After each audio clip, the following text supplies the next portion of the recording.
బాగా పల్లెటూర్లలో చక్కగా ఈ రోజున విశేషంగా పూజ చేసి వాళ్ళు ఏం చేస్తారంటే అక్కడంతా ఆహారాన్ని కూడా వేస్తారు. ఓకే. వేయటం వల్ల ఆ నాగేంద్ర స్వామి యొక్క అనుగ్రహం కలుగుతుందని. మామూలుగా మిగతా లాగానే మనకి సంవత్సరంలో 3 సార్లు చేస్తామమ్మా ఈ నాగుల చవితి అనేటటువంటిది.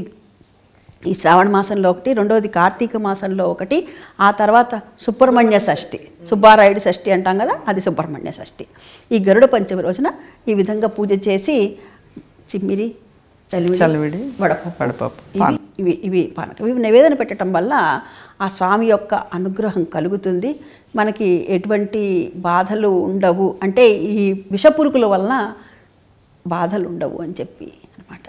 పూర్వపు వాళ్ళైతే కనుక ఏం చేసేవాళ్ళంటే ఈ పాము మంత్రం ఉన్నటువంటి వాళ్ళు, మీకు కూడా తెలుసు అనుకుంటా, పాము మంత్రం ఉన్నటువంటి వాళ్ళు ఉంటే కనుక, తాతయ్య గారు అలాగే పాము మంత్రం ఉంది, వాడు భోజనం చేస్తుండగా మేము చిన్నపిల్లలు మాకు తెలియదు కదా, ఏదో పాము అని అన్న మాట అంటే ఉత్తరాపసలు పట్టేసేవారు, తినేవారు కాదు. ఆ మంత్రం ఉన్నటువంటి వాళ్ళు పక్క నుంచి వేరే వాళ్ళ నోట్లో నుంచి తింటూ ఉండగా కనుక పాము అన్న మాట వస్తే కనుక తినరు, ఆపేస్తారు. ఎంతవరకు ఉందో అంతవరకు ఉత్తరాపాసం పట్టేసి ఆపేస్తారు.